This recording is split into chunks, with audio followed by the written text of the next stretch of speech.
Hello, everybody, and a happy Friday to you. I am Jason Mackey alongside Colin Beazley, and this is the North Shore Drive Podcast Pirates Edition presented by FanDuel. And it's a special episode today. It's going to be a start of a 5-part series as we examine various parts of the team. Up first, because we just picked it to be first, no real special science behind it, the outfielders. Colin has a piece at post-gazette.com about the outfielders and some of the struggles that the outfield experienced in 2025. And it was real. We will get into all of those. We'll talk about Oneil Cruz. We'll talk about Bryan Reynolds. We'll talk about what can be done in the offseason. We'll talk about the farm system, what could be coming down the pike. What's going on, man? How are you? I'm good. Yeah, I enjoyed working on this project over the last couple of days. Seeing it it's always fun to have the first part of a series go up and seeing that in the morning when I wake up. Yeah, things have been good. How are you? I'm fantastic. I'm doing a lot better than the Steelers right now. I know that. Aren't we all? It's a sad state of affairs right now in Pittsburgh with those guys. So we will shield everyone with some baseball talk, and it'll be fun, I swear. Before we get into the meat of our discussion, have some prop bets I was looking at by our friends at FanDuel. This is fun, just a random plug if you're looking for something to do tonight. But Colin and I were joking off air. Shohei Ohtani to pitch an immaculate inning, plus 17,500. Who knows? Maybe it happens tonight. You'll have to watch and see. Shohei Ohtani to throw a no-hitter through 5 innings, plus 1,800. Shohei Ohtani to throw a no-hitter through 20 or a minimum of 27 outs, a real no-hitter that I will never, ever see, which is another story for another time, plus 15,000. So fanduel.sportsbook.com if you want to check those out. If you want to hear more about the Pirates outfielders and read more, you want to go to post-gazette.com. I'll set the stage this way first, Colin. We look at various positions on the field. Obviously, the offense wasn't good. It's going to frame a lot of the conversation in the offseason. I can't sit here and ask you, hey, what were the bright spots or who performed above expectations? There was a little bit, but that's not the talking point. How bad was it? Like, what's the damage at this point? I mean, it was really bad. Everyone knows that the Pirates season this year was somewhere between disappointing and disastrous. 71-91 record, 7th consecutive sub 500 record, missing the playoffs. We all know it. We follow this team. Some of us are fans of this team. Like it's clear that the Pirates did not have the season they wanted to have. And really, if you were looking for one specific position group, if to say why this season was disappointing, it would be the outfield.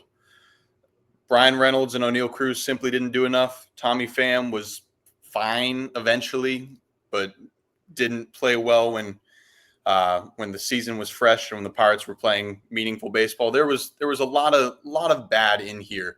Where do you want to start our conversation? Because I did put a few positives in here, but really we're gonna wait. We're gonna wait. I'm not start with the positives. The meat of this is trending down. Let's start with Oneil Cruz because I think he's the most polarizing player in the outfield. What do you think plagued him the most? And I'm going to start with my thoughts. I still think there's a good outfielder in there. I'm not cutting bait on him being in the outfield. I've had this debate with people the past couple of days. Like, he, to me, is an outfielder. I had a suggestion in my chat, like, what do you think about moving him to third base? And I hate it. I don't want to move him to third base. I don't even want to move him to the outfield, or to shortstop, rather. I want to keep him in the outfield. I think the player is in there. This isn't an arbitration projection conversation, but I would absolutely take that $3.6 million. I thought he did show signs of improving, mainly his routes, jumps, all that stuff. I still think more can be had. And I frankly don't expect him to hit 200, Colin. I mean, he had 38 steals, which is very good. I'll take that every day of the week. I think the power numbers were terrible because of his midseason slumber. What I need to see from him is more consistent contact. I didn't understand the Pirates' usage of him at times. I wish they would have put him in the leadoff spot. But if I look at their outfield, or really their entire team, about how can this team improve in 2026, Oneil Cruz is a giant part of it. Like, he was a sub-1 WAR player. I don't know the exact number, but it wasn't good. He can be a 4 or 5 WAR player. I am convinced of that, with some maturity, consistency, fixing some swing, like shorten his swing, fixing some flaws in his swing. and he needs to be that for them. Yeah, I completely agree. I agree with you that he should be playing center field. That's where he fits. Like you, on one hand, you probably should have made more progress in center field by now, but I'm not ready to pull the plug on that. I think that's the spot that makes the most sense. I think he can project to be a good defensive center fielder. He struggled at shortstop. He struggled at center field. I don't want to add a third position for him to struggle at. I'd rather continue in center field and work on some things and hope that some tweaks fit there. But you're right. Oneil Cruz, like it's something we've talked about plenty, that Cruz has a ton of potential, and there is a good baseball player in there.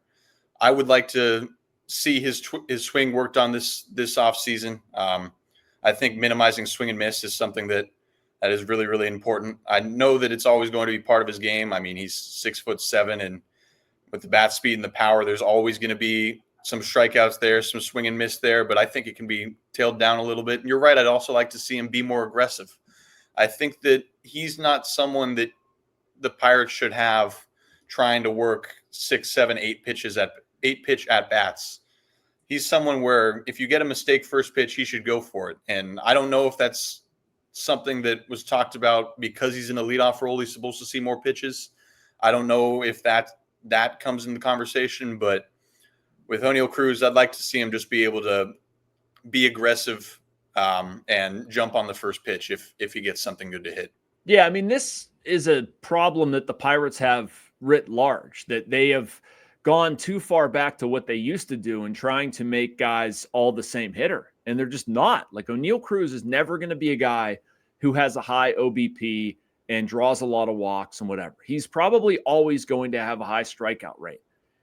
I don't care, man. Like, I'll live with it. And even if he's in the leadoff role, like, I know that it's not going to be a traditional leadoff role. You don't have most leadoff guys with his kind of power, his ability to change a game. And, I'm not looking at him to go be Ricky Henderson or whatever. Like, he's not going to, hit for a huge average. Like, if he can give me 260, 270 with his pop, if he can steal a lot of bases, that's still huge progress over what they have now.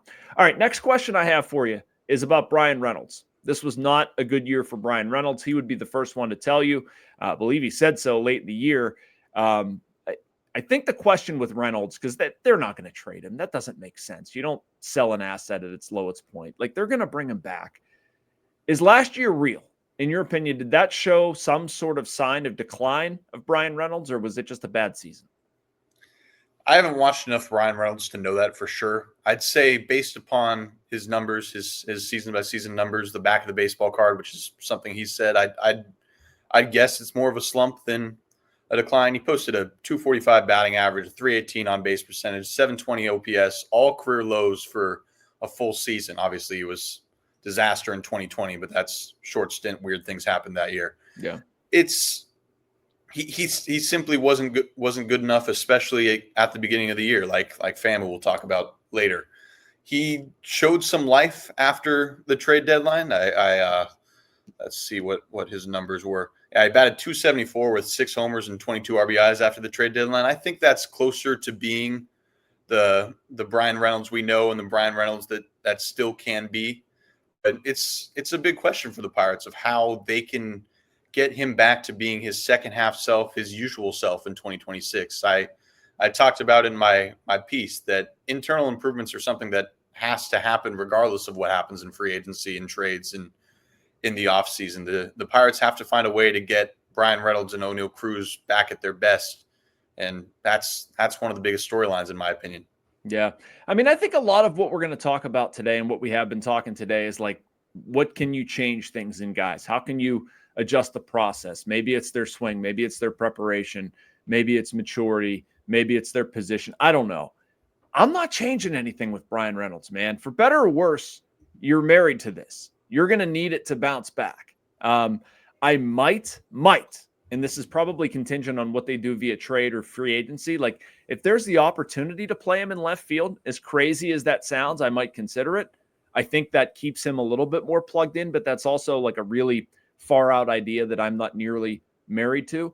Bottom line, I'm trusting Bryan Reynolds to be Bryan Reynolds. I don't see somebody, and I have covered every minute of his time with the Pirates. Like, I don't see something discernibly different. I know what the numbers are. I know the numbers aren't good enough. I agree with all of that. But I mean, it is possible for guys to just have not so good years. And that's what I'm chalking this up to more Yeah, than anything. I'm interested in what you're saying about moving him back to left field, because his first year in right field, it wasn't particularly strong. I don't think this is something where a new position bled into his offensive numbers. I don't think that's the case, just switching corner outfield roles, but he wasn't particularly good defensively in right field. His numbers were like fine. I have that his I have that his range and arm value were well below average, but like it was just fine. Instead of moving him to left field, I'd consider playing him more at designated hitter next year. I think I'd like to see him be able to focus on the offensive side of the game a little bit more, instead of worrying about his fits in right field, left field. But again, like you said, that's dependent on offseason and free agency. Yeah, I mean, part of the reason I say that, and I don't think it's good either way. I'm just looking up his defensive runs saved overall. Like in 2024, he was at -5 in left field. In 2025, in right field, he was at 1. So, I mean, he was a better right fielder than he was a left fielder. And there's not a whole lot behind it other than, like, I think he likes playing over there. I know this is Bryan Reynolds in 2020 or 2019, like 2021 era. He really liked playing center field and valued himself as a center fielder and talked a lot about how much better he felt, stronger he felt. And he's not going to play center field because you need Oneil Cruz to develop there. But does he feel more comfortable in left? I know it's probably overcooking it. And frankly, the solution with Bryan Reynolds should be just to run him back. And I'm not advocating that like all their problems will be solved if they've moved Bryan Reynolds to left field. I'm not. But if that was a concern, if they would get somebody who lined up more as a right fielder and you had to move him over there, that's at least a variable I would consider, because I do think he takes some pride in his defense. I don't think he was happy with how well he performed. Shoot, I go back to 2024 opening series in Miami, and he threw somebody out. And it became like a big thing that Bryan Reynolds had an arm. And he was almost like, in the Bryan Reynolds way, like kind of irritated that people would even, doubt my arm. Like he does it in a funny way, but like there's pride there. There's pride in playing the position. Like he does not want to be a defensive liability. And this is a different discussion with Andrew McCutchen, but I just, if you're going to play him as a part-time outfielder or a part-time designated hitter, what does that mean for Andrew McCutchen? What does that mean for other people on the roster? What if Oneil Cruz is a disaster? Are they trying to get Joey Bart at bats? Like the path of least resistance here is frankly for Bryan Reynolds to get comfortable, to be a competent defensive outfielder and be what Bryan Reynolds has been for the bulk of his career.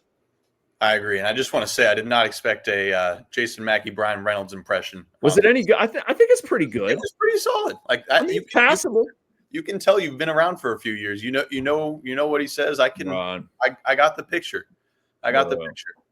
Well, Reynolds is such a fun riddle to me, man. Like he's a truly intelligent guy. He's a really good person, but like you get him in the wrong mood and he's just like a very awkward interview and doesn't want to deal with it and whatever. He's a fun one. So yeah, he's a fun one. I want to talk about the guy who ended up, I guess, replacing him in left field this year. And I want to talk more about Pham. I know that he's someone that impressed you a lot throughout this season, just how he came back from his struggles early season and didn't really let it affect him the rest of the way. So what'd you see out of Tommy Pham? I've told Tommy this. I love it. I love his attitude. I love how he battled through things. I love how he turned a sad story into something positive. I DM'd him the other day, even saying it just, congratulations, and still trying to get him to talk. It was a fun thing. I tried to get him to talk about this mid-season, and he said he didn't want to talk about any of his, improvements or what he did. He's like, hit me up after the season. We'll talk. I said, okay.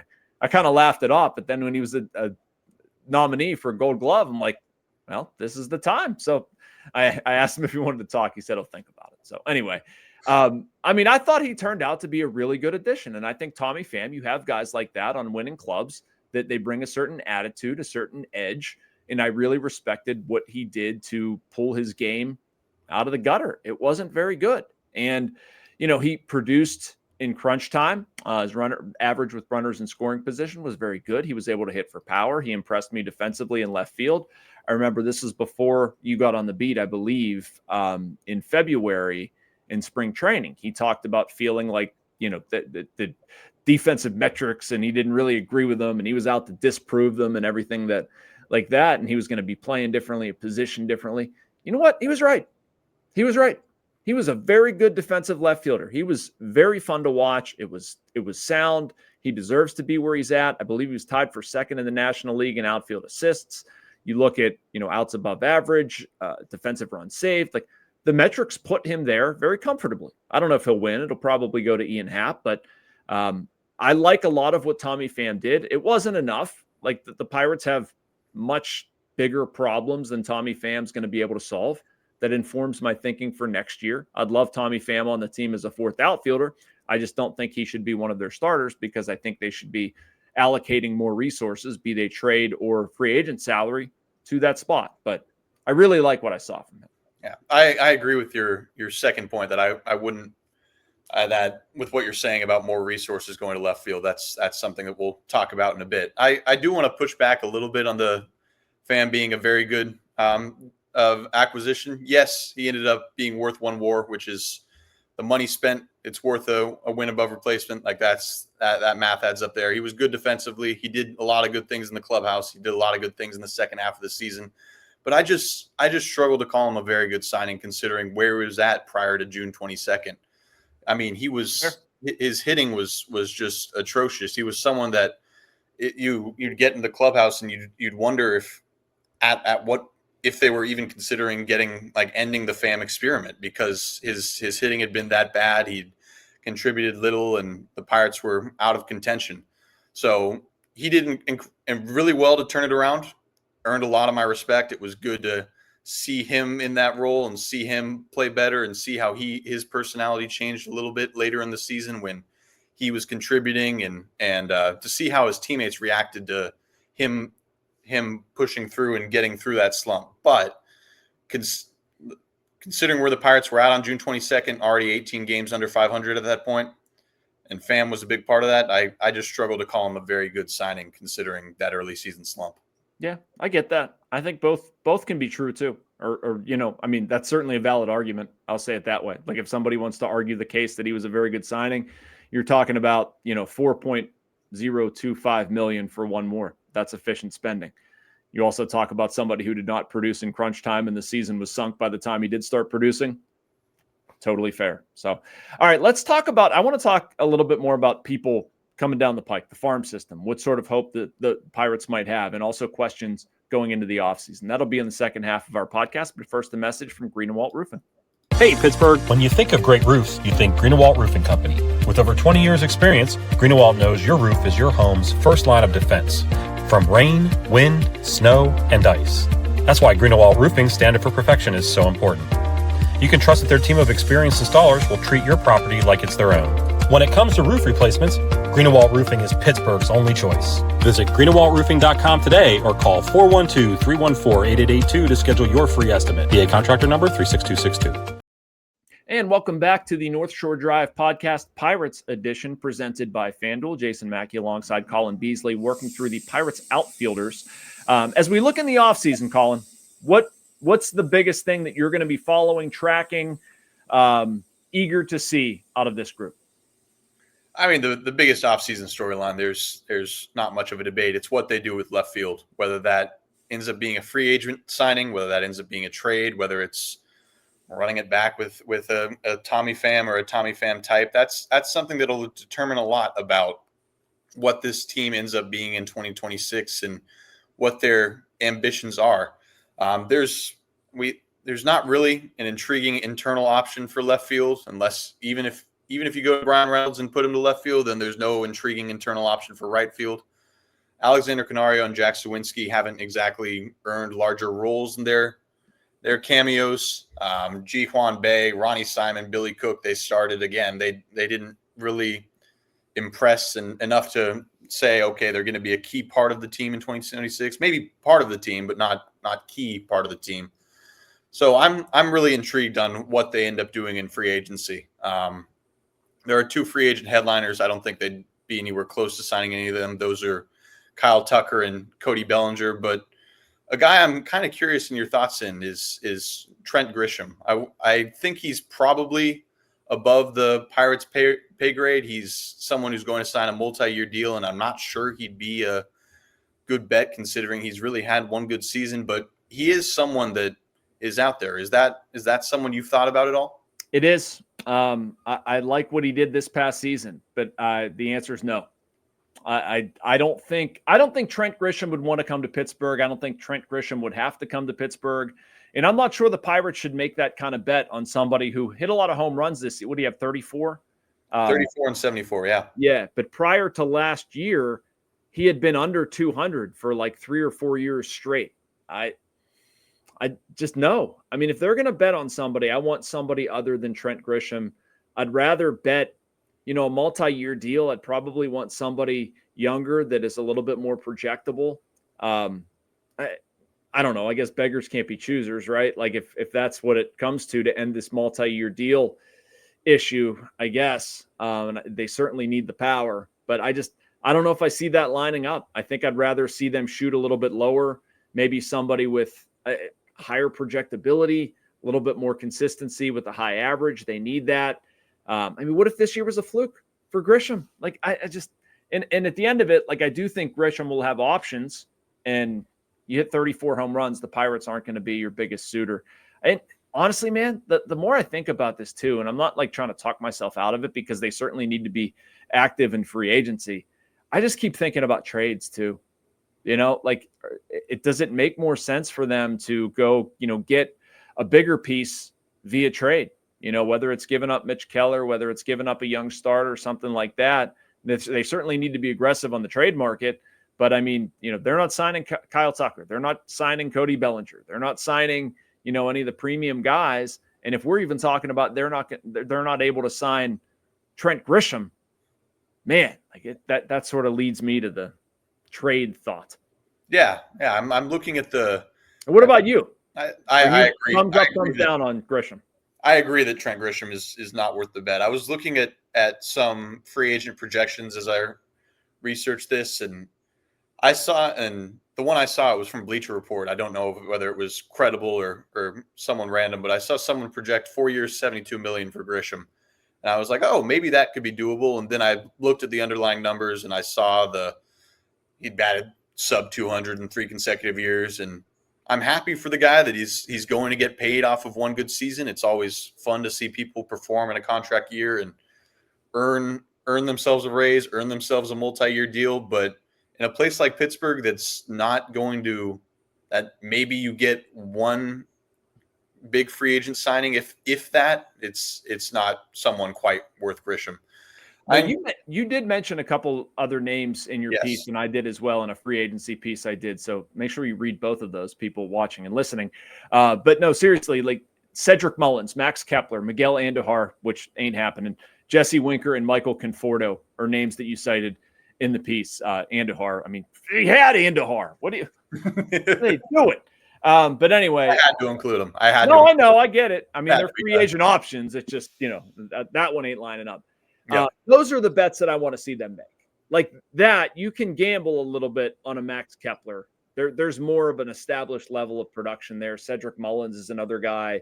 Harrison Bader is somebody else I've speculated would make a lot of sense just because he's probably due a move to left field PNC Park. You need a de facto center fielder. It would work. But yeah, those are the types that I want. And I do think they can do that, Colin. I think they can do that and make an aggressive trade. But like, is your free agent signing going to be at third base and then you trade for a left fielder or vice versa? Like some way, shape, or form, they need to address both of those spots. Yeah, completely agree. I didn't really get into the trade market. I'm not quite sure who would be available. It's one of those things that you can't really know too much until it actually happens. I don't think Spencer Horwitz was someone on too many radars, and that ended up being a fine deal. Yeah. But yeah, the Mullins, Kepler, not Andujar, but Winker, Conforto, those are the types of signings that maybe could line up on a 1 or 2 year deal. It shows a little more I'm spacing on the word, but it shows a little more gumption. Like it's a little more exciting to get one of those guys than a 1 year, $4 million deal with whoever. Yeah. It would show some ambition. There's what I'm trying to get at, even if it's not I like gumption better, big fish. frankly. Yeah. I thought gumption was a good word there. I'm impressed that I got gumption before ambition like that. I don't know where my brain is at this Friday morning. You're good, man. All right, let's finish up with a little prospect talk. Assuming the magician is not their starting left fielder, I'm talking, of course, about Esmerlyn Valdez, who just keeps homering in the Arizona Fall League. He's up to 5 homers. Fifth. This is ridiculous. He should be their opening day left fielder. Screw it all. Build a statue. Build a statue already. All right. In all seriousness, like there's a Rule 5 decision ahead with him that really isn't the decision at all with what this kid's doing. I mean, you're not going to base that solely on the Arizona Fall League. He had a really good year, jumped a couple of levels. He's been a success story. He really has. Like, we talk a lot about Connor Griffin, but the guy right next to him, literally in the futures game, Esmerlyn Valdez, he's been something else. Tell me a little bit about Valdez. You've written about him a couple times this year, as well as anybody else to watch out for. Yeah, Valdez is someone who I do have my eye on. He's 21 years old, and he really wasn't on anyone's radar prior to his 2025 season. And then he just hit the crap out of the ball in Greensboro and continued to have some success in Altoona. He batted .286 with 26 homers and 86 RBIs. I know the homers were a Pirates high. I believe the RBIs were as well. And he was really, really good this year. His numbers dipped a little bit after the Double-A promotion. It took him a little bit to get used to Double-A pitching after High-A pitching, but in late August, early September, once Connor Griffin was there, once some of their pieces were there, Valdez was one of the guys who really benefited from it, and it led to Altoona going on this crazy run that ended up with them making the playoffs for the first time since 2018. Valdez is someone who has a ton of pop. He showed that he's got patience. In his first 6 games in the Arizona Fall League, he's batting .429 with 5 homers and 11 walks in 25 plate appearances. He's done a lot of good things and seems to be nailing this audition. I think that he's someone that should be worth adding to the 40-man roster. I think someone would scoop him up if you didn't. But at the same time, I do think that he'll probably start 2026 with AAA Indianapolis, just given that he didn't exactly hit 300 in Altoona the entire time. I think that he'll spend some time in Indianapolis before he gets to Pittsburgh. Yeah, there's nothing wrong with that at all. I mean, that's his trajectory. I'm not looking for him to impact the club right away. The Pirates need to make some moves this offseason and address left field and hopefully get Oneil Cruz and Bryan Reynolds back to typical or previous productive form. One thing we didn't talk about, Colin, and I think we should save the bulk of this for the infielder discussion, but Connor Griffin. Do we expect him to play any outfield at all? Or when he comes up, is it mostly going to be focused on infield? I think it'll be mostly focused on infield, especially considering shortstop is a need for this team. Like the Pirates, that's something we'll talk about in the infield, but he's out of his 125 games he appeared in this year, he only started 14 times in the outfield. And whenever we asked Ben Cherington about that, it seemed like that was more of a let's challenge the 19-year-old, let's let him do some things and do some non-shortstop things and just kind of see how he produces. It really did get framed as a challenge more than we see him as our starting center fielder. So when he gets to Pittsburgh, I expect him to be a shortstop. I think it's good to know that he can play center field if you need him to, but he's the Pirates shortstop in my opinion. And yeah, I believe in the Pirates' opinion too at this point. Yeah, no doubt. And I mean, he adds so much there. Like, that's a whole separate storyline unto itself. We'll talk about that in the infield version of this. I mean, I want to see them go after him with an extension, but in center field, it needs to be Oneil Cruz getting right. They need to relate to him some way this offseason. These need to be the biggest steps that he's ever taken. And the organization also needs to do some things outside of Oneil Cruz, as we talked about, to fix left field. Well, this has been fun. We will do more of these. What's coming up next week, man? What do we have? We got Tuesday and Friday. Who's next on the docket? On Tuesday, we'll talk about the infielders. I think we'll probably talk about Connor Griffin a lot. I'm looking forward to discussing that with you. And then on Friday, we're kind of looping these two together, but we'll talk about catchers and the designated hitter question that the Pirates have this offseason. I'm looking forward to discussing both of those with you before week after that, starting pitching in the bullpen. Yeah, and we'll see if there's any other storylines. It's been kind of quiet around the Pirates recently. You haven't seen much news. They're going to start interviews for pitching coaches next week, I believe, and then you'll have bench coach beyond that. So there will be some team-related news coming up here shortly, but nothing terribly huge to report at this point. In the meantime, make sure you like and subscribe. You can get all of this and other stuff from our Post-Gazette North Shore Drive podcast and YouTube channels. For Colin Beazley, I'm Jason Mackey. We'll talk to you next week.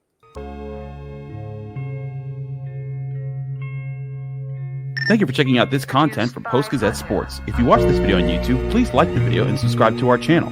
For all of the sports coverage the Post-Gazette has to offer, visit post-gazette.com.